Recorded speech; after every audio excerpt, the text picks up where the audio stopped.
प्रसिद्ध कवि थे। हाँ, प्रसिद्ध थे। हाँ, और इनकी मुख्य रचनाएं कौन सी थी?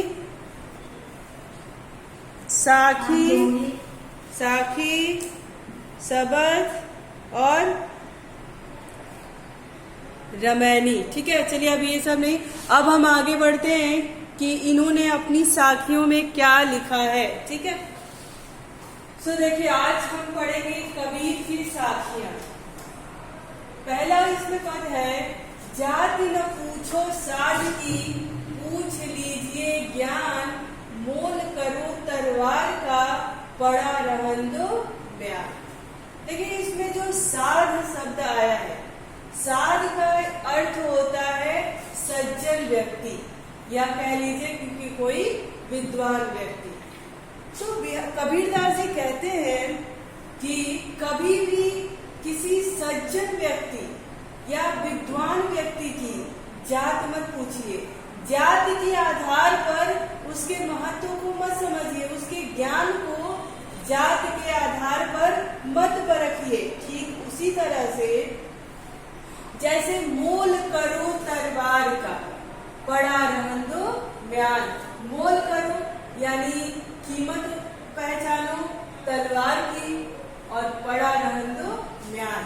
ठीक उसी प्रकार जिस प्रकार आप तलवार में धार कितनी है, तलवार में तेज कितना है ना, इसका कीमत पहचानिए। उसकी म्यान कैसी है, यानी तलवार को जिसमें रखा जाता है उसको म्यान कहते हैं, उसकी म्यान कैसी है, इस पर ध्यान मत दीजिए। तो कबीरदास जी कहते हैं कि कभी किसी की विद्वान व्यक्ति की, कभी किसी साधु व्यक्ति की, सज्जन व्यक्ति की ज्ञान को पहचानिए, उसके जात को मत पूछिए। ठीक उसी तरह कि तलवार में धार कितना है, तलवार कितना वार कर सकता है किसी पर, उसकी कीमत को पहचानो, ना कि उसका कि तलवार जिस म्यान में रखा है वो म्यान कैसा है। आई बात समझ में? यस, म्यान मतलब म्यान जो तलवार हम जिसमें रखते हैं, आपने देखा होगा कि जो क्षत्रिय लोग हैं अपने कमर में तलवार बांधते, तो एक तलवार कवर जो होता है, तलवार के रखने का जो कवर होता है उसी को म्यान कहते हैं, जिसके अंदर तलवार रखी जाती है। आया समझ में? आया समझ में? हाँ, तो कबीरदास जी यही कहते हैं कि किसी भी विद्वान व्यक्ति की जात मत पूछिए, जात पूछ के उसके ज्ञान का महत्व मत समझिए। कि उसी तरह से कि जिस तरह की तलवार में कितना तेज है, तलवार कितना काम का है, उसके महत्व को समझिए और उसके म्यान के महत्व को मत समझिए। अब देखिए क्या है, कह रहे आवत गाड़ी एक है, उल्टत होय अनेक। आवत मतलब होता है आना, गारी मतलब होता है गाली, और उल्टत मतलब होता है पलट कर, है ना।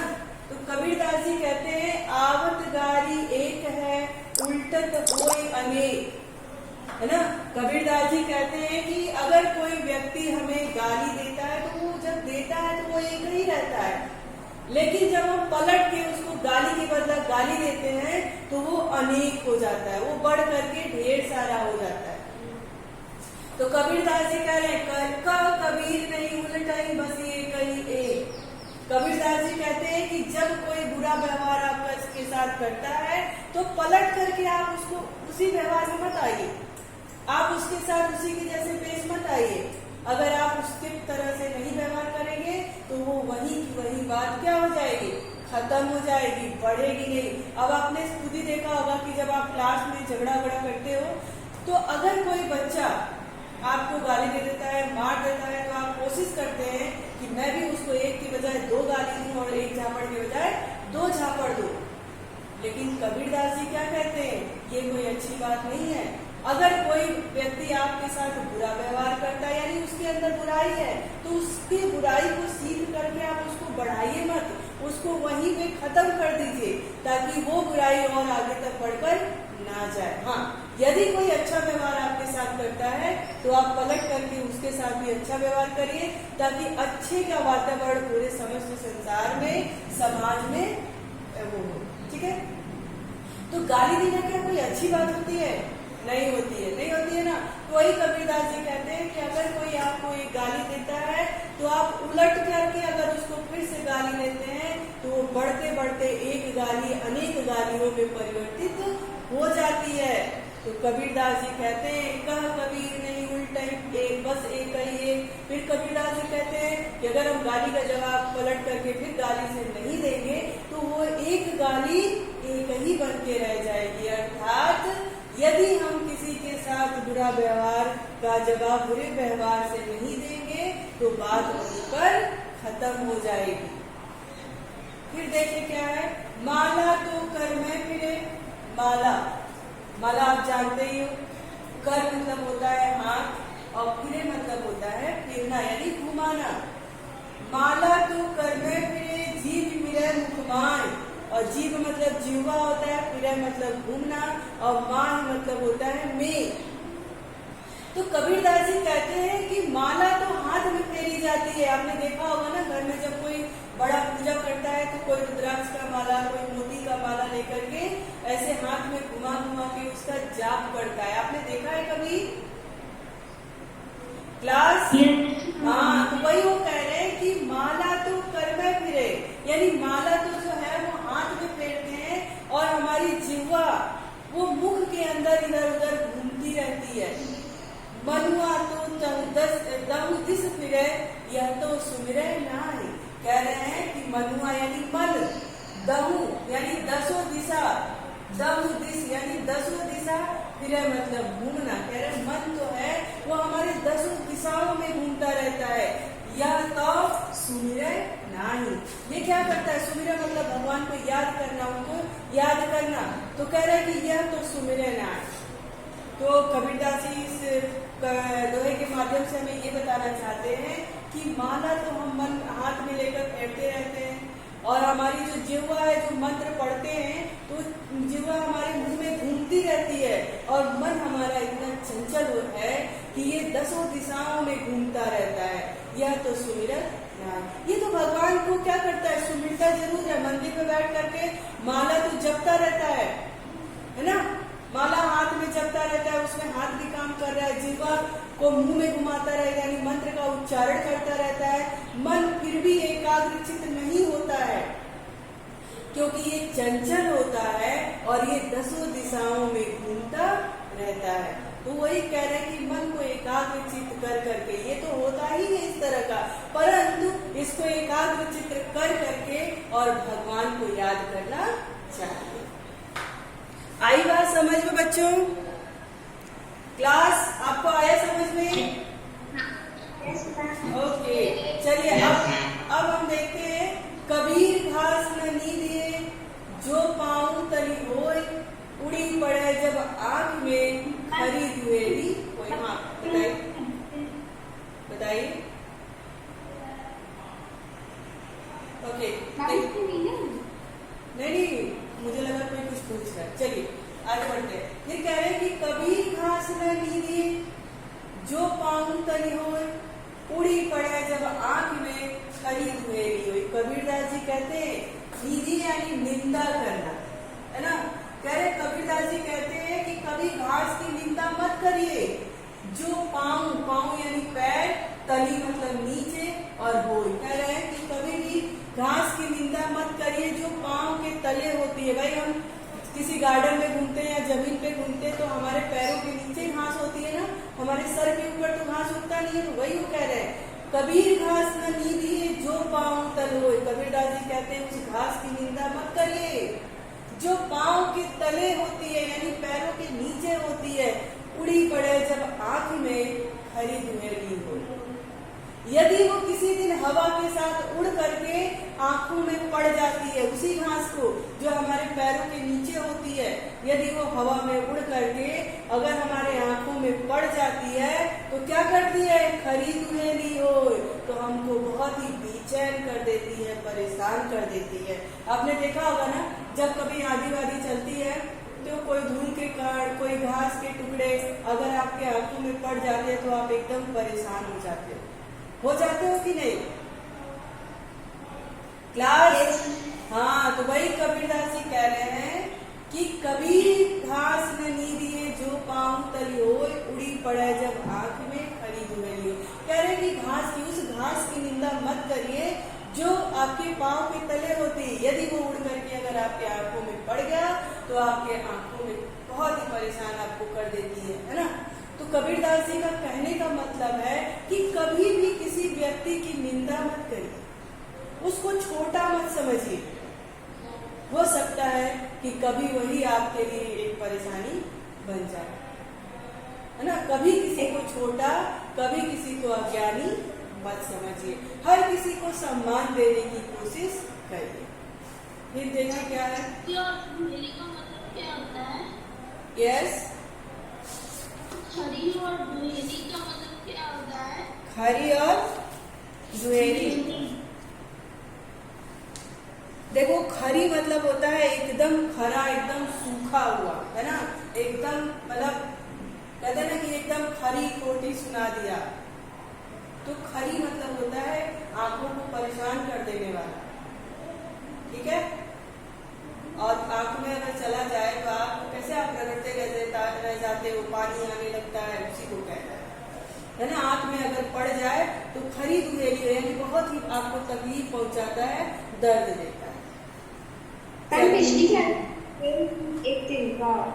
तिनका मतलब घास का तिनका, जो घास के एक टुकड़ा होता है उसी को तिनका कहते हैं। हाँ, उसका यही कह लीजिए, खरी दुहेली मतलब तिनका हो गया, जो उसके आंखों में पड़ जाता है और आपकी आंखों को बहुत ही परेशान करता है। खरी मतलब होता है बहुत परेशान। ठीक है, चलिए अब आगे बढ़ते हैं। जग में बैरी कोई नहीं, जो मन शीतल हो या आपा को डाल दे, दया करे सब को। कबीरदास जी कहते हैं कि जग में यानी इस संसार में कोई भी बैरी नहीं होगा जो अगर आपका मन शीतल होगा। कह रहे ना कि जग में बैरी कोई नहीं जो मन शीतल हो। कह रहे कि अगर आप किसी के बारे में अच्छा सोचेंगे, उसके लिए आपकी भावनाएं अच्छी होंगी, आपका मन एकदम शीतल यानी शांत होगा, तो इस संसार में आपका बैरी, आपका दुश्मन, बैरी मतलब दुश्मन, जग मतलब संसार, आपका इस संसार में कोई भी दुश्मन नहीं होगा। या आपा को डाल दे, दया करे सब कोई। आपा मतलब क्या होता है? कौन बताएगा कि आपा का क्या मतलब होता है?